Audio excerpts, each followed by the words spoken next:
Good morning, student. NCERT subject Mathematics class 9th exercise 4.1 chapter आपका जो है exercise हम डिस्कस करेंगे chapter for linear equation in two variable.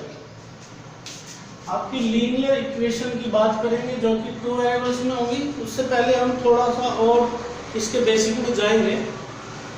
Linear equation in one variable का ये standard form जहाँ ए zero नहीं होना चाहिए। सॉल्यूशन की बात करेंगे लीनियर इक्वेशन टू वेरिएबल की और उसके सॉल्यूशन। तो स्टूडेंट पहले देखते हैं linear equation in one variable. अब बात ये आई, ये तो हम डेफिनेशन के अकॉर्डिंग जानते हैं, पॉलिनोमियल्स में हम ये कहते हैं कि जिस वेरिएबल में की जिस पॉलिनोमियल्स की डिग्री 1 होती है उसे हम लीनियर पॉलिनोमियल्स कहते हैं, या इक्वेशन आप कह दीजिए, उसे हम लीनियर इक्वेशन कहते हैं। तो अब बात ये आई कि इसे लीनियर क्यों कहते हैं। जब आप इसका ग्राफ बनाओगे ना, इसका ग्राफ बनाओगे तो वो एक लाइन होगी, स्ट्रेट लाइन होगी। स्ट्रेट लाइन होगी तो हम इसे कहते हैं लीनियर इक्वेशन। फ्रेंड देखिए, जब आप इसका ग्राफ बनाओगे तो इसका वैल्यू क्या हो जाएगा, पहले देखिए x equal to minus B and x equal to minus. Friend आप इसका ग्राफ की लाइन बनाएंगे 0 और ये जहाँ भी मान लीजिए यहाँ ये रिप्रेजेंट होगा माइनस बी बाई ए। मैंने ऐसे ही यहाँ लिख दिया क्योंकि माइनस बी और ए का भी हमें वैल्यू नहीं पता है। अगर मान लीजिए हम कोई अभी जब एग्जांपल लेंगे तो आपको, चलिए मैं एग्जांपल ले रहा हूँ।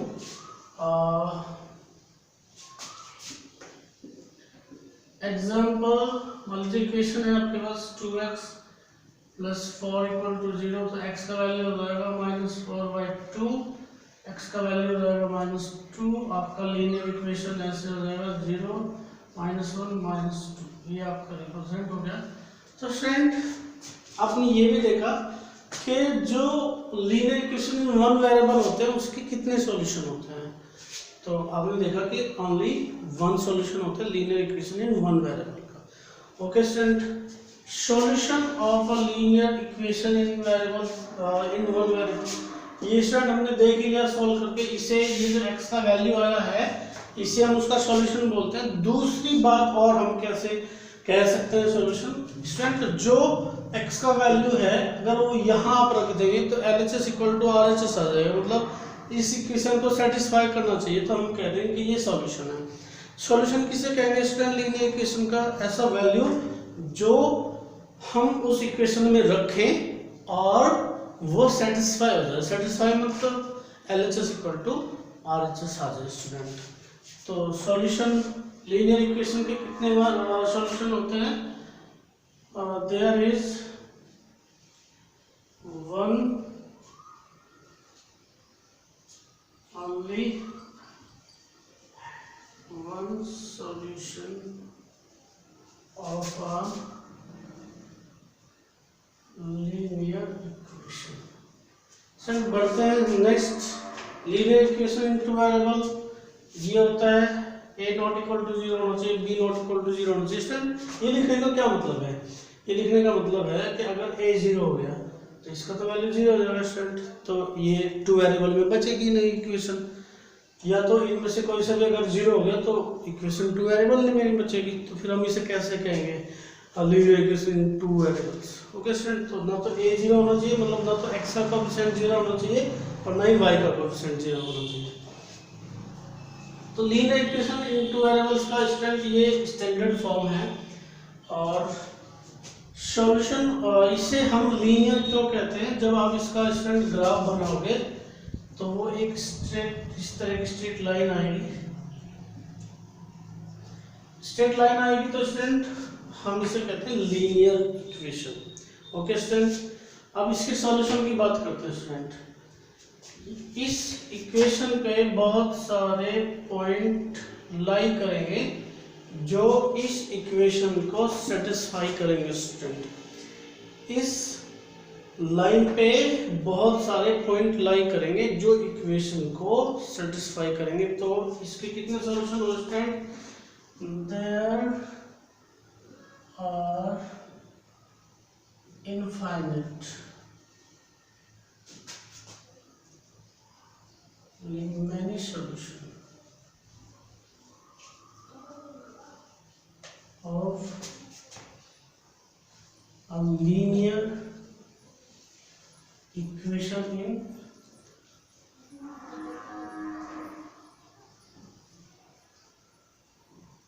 two variable।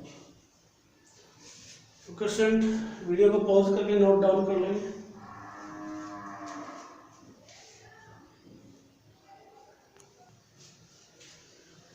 स्टूडेंट आइए देखते हैं क्वेश्चन नंबर 1।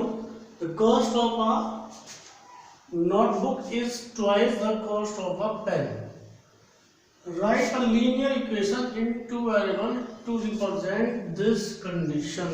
इस कंडीशन को रिप्रेजेंट करने के लिए हमें एक लीनियर इक्वेशन शो करनी है। तो देखिए student, let cost of a pen is twice the cost of a notebook is twice the cost of a pen। ये बात ध्यान रखने की स्टूडेंट, वैसे तो वेरिएबल आप मान सकते हैं, कोई कंडीशन नहीं है, बट यहाँ आप देख लें कि एक नोटबुक है और एक क्या पेन है। तो एक पेन की कॉस्ट आप मान लीजिए सिंगल की और एक नोटबुक की। Let the cost of a notebook and a pen be x and y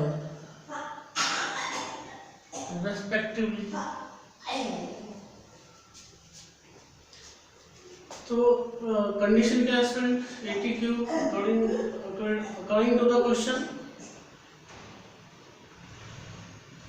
cost of a notebook to into cost of a pen। तो ये नोटबुक का कॉस्ट कितना हमने लिया स्टूडेंट? x और 2 into y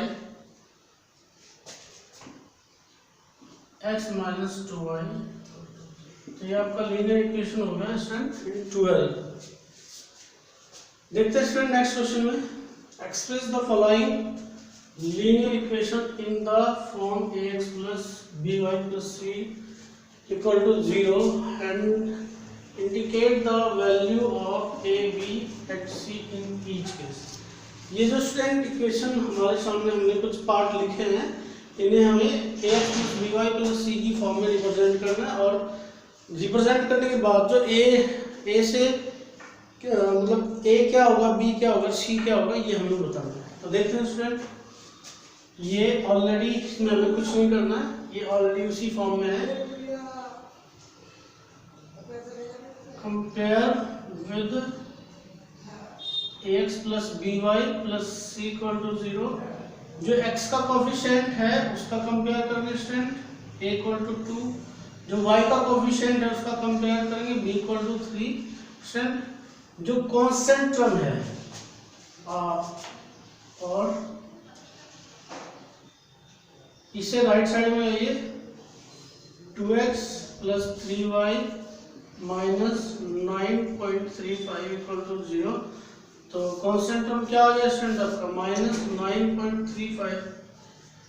याद रखिए स्टूडेंट, इसे हमें इस फॉर्म में ax plus by plus c की फॉर्म में रिप्रेजेंट करना है। तो यहाँ ये 5 है, आप इसमें क्या कर सकते हैं? Multiply by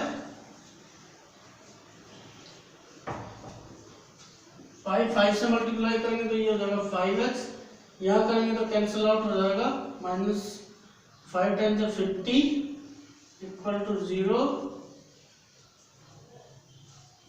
compare with ax plus by plus c equal to 0। a equal to हो जाएगा आपका 5, b इक्वल टू हो जाएगा -1 और c इक्वल टू हो जाएगा -1। स्टूडेंट मैं आपको ये बता दूं कि हम जो का टू जिस जैसे ये रखा है ऐसे भी हम कंपेयर कर सकते थे जो के टू में। तो जो के टू में a हो जाता 1, b हो जाता -1/5 और c हो जाता स्टूडेंट -10। ये भी ठीक होगा आपका और ये भी ठीक होगा। नेक्स्ट पार्ट में देखिए स्टूडेंट x = 3y, जिसे आप क्या लिख लीजिए और x - 3y + 0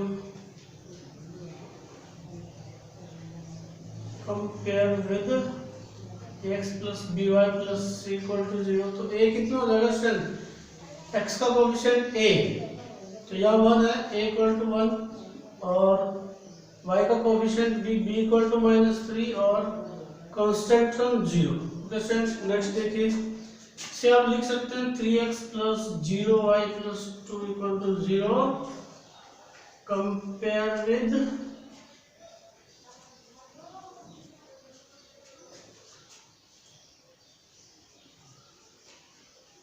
ax + by + c = 0।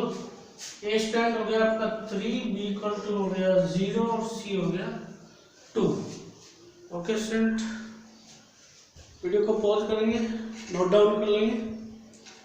मिलते हैं कल नेक्स्ट वीडियो में।